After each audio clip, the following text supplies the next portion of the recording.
1. El declive de la industria es uno de los datos más sorprendentes de la evolución económica vasca durante la última década. Desde Center venimos alertando sobre la evidencia del drástico cambio de modelo de desarrollo que se produjo en nuestro caso en el momento del estallido de la crisis financiera de 2008. Y el declive industrial es una manifestación clara de este cambio de modelo. 2.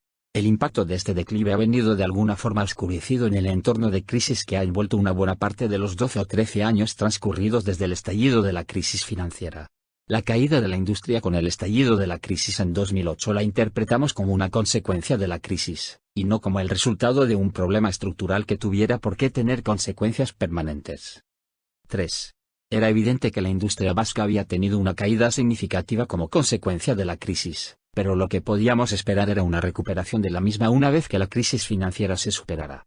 Sin embargo, la recesión generada por la crisis financiera se superó, y durante los años siguientes nuestra industria se recuperó solo de forma muy limitada. 4. Lo podemos ver con claridad en función de la evolución del personal ocupado en el sector industrial. De 249.000 trabajadores en 2008 se redujo a 192.000 en 2014, para incrementarse en el 2018 solo hasta 206.000 trabajadores. 5. El dato tiene una particular importancia cuando comprobamos que otros territorios europeos, que sufrieron también caídas significativas del peso industrial como Francia o Alemania, han recuperado rápidamente estas caídas durante los 4 o 5 años de periodo post-crisis. 6.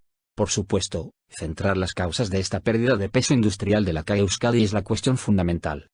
Con frecuencia se alude la lógica de que la industria vaya perdiendo progresivamente peso frente al sector servicios, que ello es una consecuencia directa del crecimiento de la productividad industrial.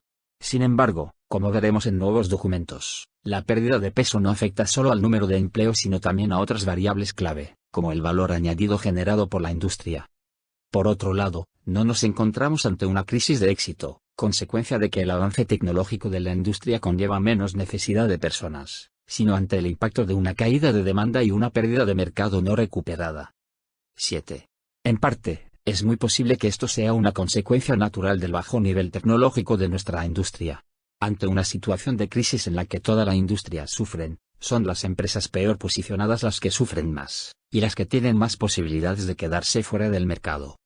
8.